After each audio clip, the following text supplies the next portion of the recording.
Tahukah kamu, ternyata Nabi Nuh hidup di zaman Sumeria.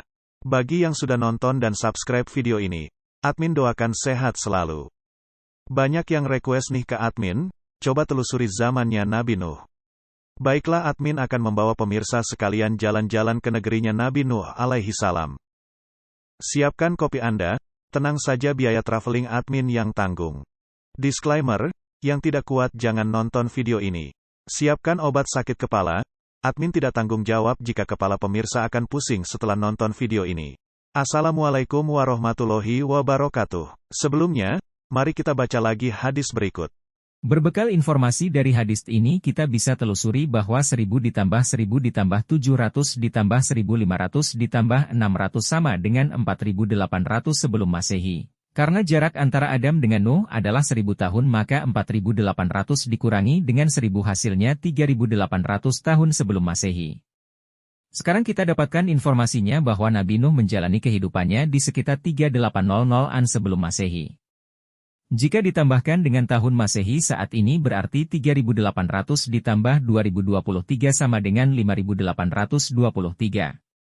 Berarti peradaban Nabi Nuh dimulai sekitar 5800-an tahun yang lalu. Lalu di tahun berapa Nabi Nuh itu menjalani hidupnya?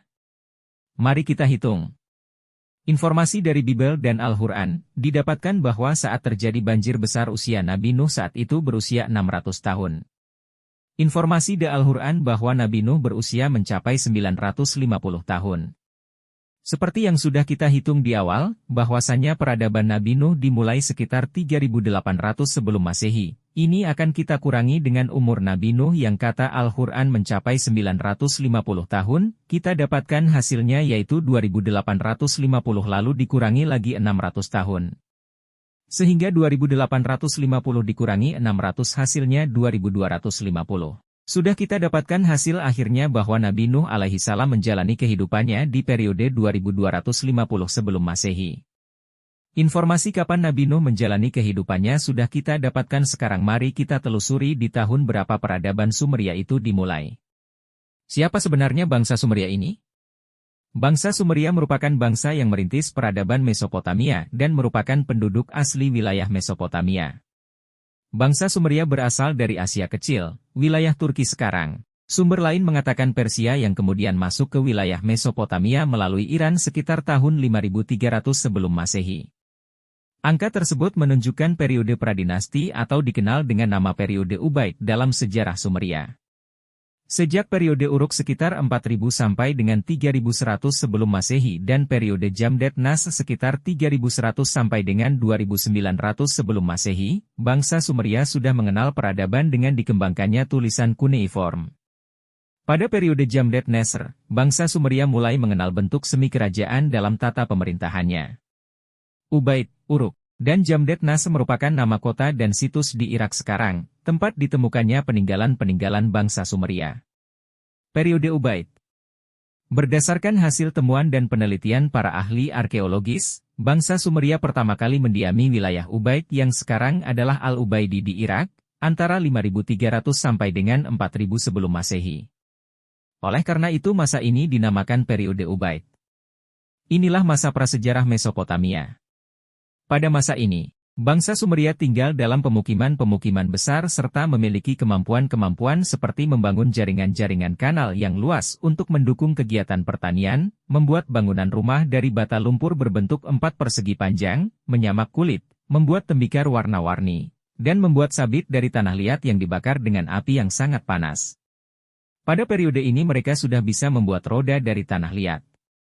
Sebagian besar bangsa Sumeria awal merupakan para petani, namun ada juga yang beternak dan menjadi nelayan. Ternak-ternak mereka konon digembalakan hingga wilayah Turki di utara dan pegunungan Zagros yang merupakan wilayah Iran sekarang di selatan.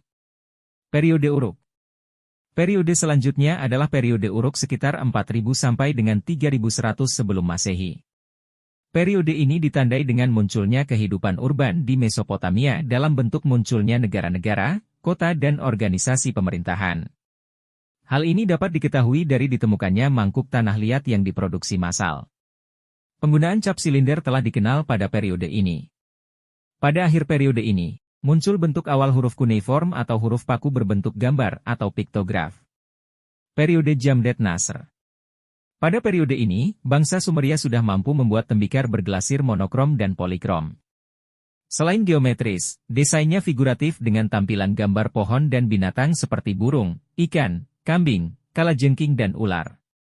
Tembikar ini sangat jarang ditemukan, dan terutama hanya ditemukan pada bangunan-bangunan besar yang terletak di wilayah pusat pemukiman, yang dimungkinkan tembikar ini dimiliki oleh orang-orang berstatus tinggi.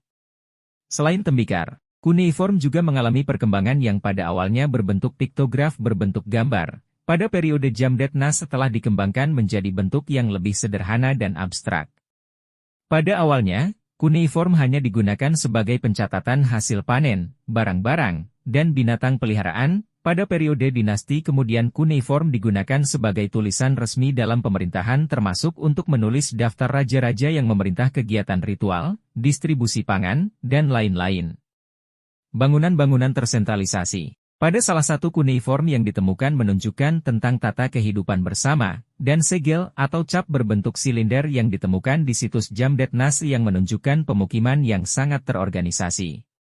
Diperkirakan telah ada semacam pemerintahan pusat, yang mengatur semua aspek kehidupan ekonomi, dari bidang kerajinan, pertanian hingga penghitungan panen.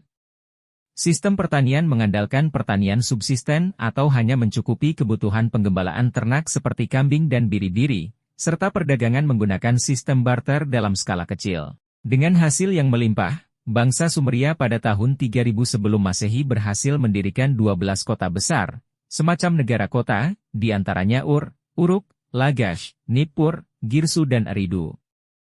Nippur dan Girsu dikenal sebagai kota keagamaan. Negara-negara kota ini selanjutnya berkembang semakin kompleks dan maju. Pada perkembangannya muncul pemimpin semiraja yang disebut NC, atau penguasa negara-negara kota yang diwariskan secara turun-temurun. Di sisi lain, pemanfaatan irigasi dilakukan secara maksimal sehingga seringkali terjadi surplus pangan. Bangunan-bangunan besar juga banyak didirikan. Pada sekitar tahun 2600 sebelum Masehi, negara kota seperti Kis, Ur, Uruk, Lagash dan Nippur paling menonjol jika dibandingkan dengan negara kota lainnya. Penguasaan dari negara-negara kota ini kemudian saling memperebutkan pengaruh dan berambisi menjadi pemimpin bangsa Sumeria. Dari sinilah kemudian muncul dinasti awal Sumeria yakni penguasa negara kota yang menjadi raja dan menjadikan negara-negara kota yang kalah menjadi bawahannya. Perlahan-lahan, sistem kerajaan pun terbentuk. Raja-raja bangsa Sumeria silih berganti hingga pada masa pemerintahan Raja Lugal Zagesi dari Uruk sekitar tahun 2350 sampai dengan 2330 sebelum Masehi. Sumeria dikuasai Akkadia di bawah penaklukan Raja Sargon Agung yang memerintah Sumeria sekitar tahun 2330 sampai dengan 2275 sebelum Masehi. Nah, dari membaca singkat sejarah mengenai bangsa Sumeria ini, kita dapatkan informasi bahwa bangsa Sumeria hidup sekitar tahun 5300 sampai dengan 2900 sebelum Masehi. Ini serupa dengan hasil telusuran admin di awal video, bahwasannya dengan menggunakan hitungan jalur hadis, Bible dan Al-Quran, kita mendapatkan hasil bahwa peradaban Nuh dimulai sekitar 5800-an dan kehidupan Nabi Nuh berada di periode 2250 sebelum Masehi. Kemudian bangsa ini terbagi ke dalam 3 periode yaitu periode Ubud sekitar tahun 5300 sampai dengan 4000 sebelum Masehi, periode Uruk sekitar tahun 4000 sampai dengan 3100 sebelum Masehi, kemudian periode Jamdetnas sekitar tahun 3100 sampai dengan 2900 sebelum Masehi. Kalau dilihat dari 3 periode di atas ini berarti kehidupan Nuh dan terjadinya banjir bandang berada di periode ketiga yaitu periode Jamdetnas sekitar tahun 2000-an sebelum Masehi. Dari pemaparan ini kita juga tahu bahwa teknologi yang dialami pada kehidupan Nabi Nuh alaihissalam belumlah secanggih pada masa kerajaan Sulaiman, sehingga tidak ada teknologi elektronik apapun pada masa itu. Penjelasan lengkapnya ada di video admin sebelumnya, silakan tonton jika tertarik. Wassalam.